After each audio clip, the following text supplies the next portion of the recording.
You're always going to start on Monday, but by Wednesday, you're feeling embarrassed and guilty because you could not keep that promise to yourself. But a person who cannot control themselves is like a city without walls. That is, oh my God, if I could go back to yesterday, there are so many things I would have done differently. And here, I know you don't know me, I'm Franca. I'm 28 years old, and if you can spare me just 5 minutes of your time, I'm going to save you 80 years of wasted time. The first and most important thing I would have told my younger self is for her to learn how to delay gratification. Imagine it's your first date. You are so smitten by this man that all you could think about is to take him back to your place and have him do anything he wants to do. Because all my days, who wouldn't want to be with a fine man? But then you pause and tell him that see you another day.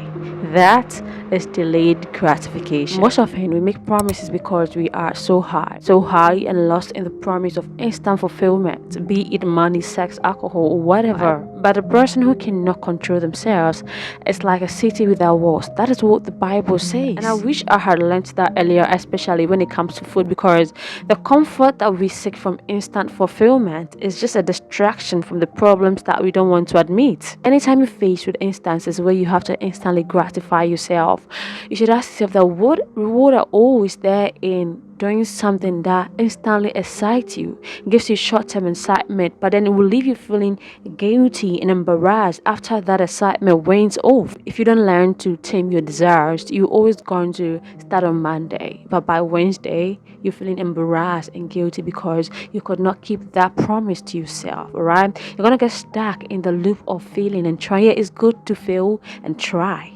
But when it becomes a cycle, you need to learn how to break it. You need to learn how to say no instantly for a greater reward ahead. You need to learn how to say no in an instant and take your time to think about something before doing it.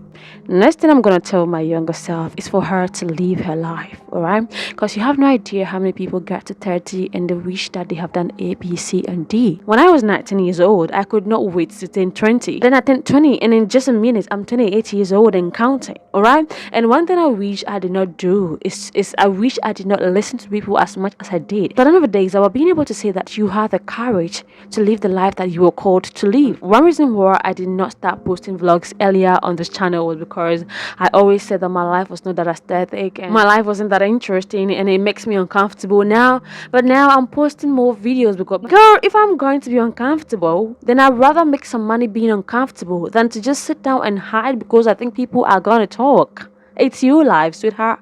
It's your life, and so live it the way you know God has called you to live it. Next thing I'll tell her is to think before getting married. So when I was 25 years old, I almost got married. But then life happened and I had to walk away from that relationship.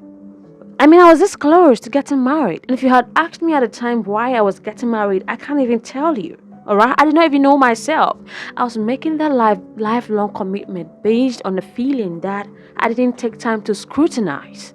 And today, walking away from that marriage was one of the biggest decisions I've taken, but I would say it's one of the best things I've ever done in my life. This isn't to say that marriage is bad. No, it is a blessing to be married because God Himself instituted this marriage, like everything. God Himself brought it up, okay? And so it's a blessing to be married, especially to the right person. And it's been 3 years, and if you ask me, have I regretted it? No, I do not regret it, okay? Because marriage is great. But you know what else is greater? Being on top of your game. Knowing yourself, being your own person, being able to stand on your feet without any support from anyone, so that when you marry, your life will not all be about that marriage. You will have a personality of your own. I know a lot of people are going to disagree, but I feel like marriage is a long journey, and so you don't have to run into it. No matter how much in love you are, you don't have to rush into it. Take your time because you have all the years to spend with that person. Take your time and try to be your own person and know yourself. Have something for yourself. Be your own woman. Everybody loves a woman who can stand on herself. Those society will make it look like if you're trying to be for yourself, if you're trying to make a name for yourself, if you're trying to make something on your own, you are a feminist. But no, it's not feminism. It's common sense to be able to take care of yourself without having to be strained to somebody's wallet. Another thing that I would tell my younger self is to learn about money. Learn as much as you can about money. Become a financial literate. Because money answers all things. At this age, if you're lucky, you probably live in a home, so you don't have any major financial commitment. And that was my mistake. I was like, oh, I could spend today and save tomorrow. Oh, harm is there in pampering myself? Spending a little more cities on myself is not sin. Yeah, but little drops of water, they say, makes a mighty ocean. Even if you start saving 100 cedis in a month, just imagine how much money you could make in 10 years. It should always be a threshold you tell yourself that you are not going to cross with your expenditure, so that you can save the rest for your future self. Even that 100 cedis saved for 5 years is going to give you 6,000 cedis.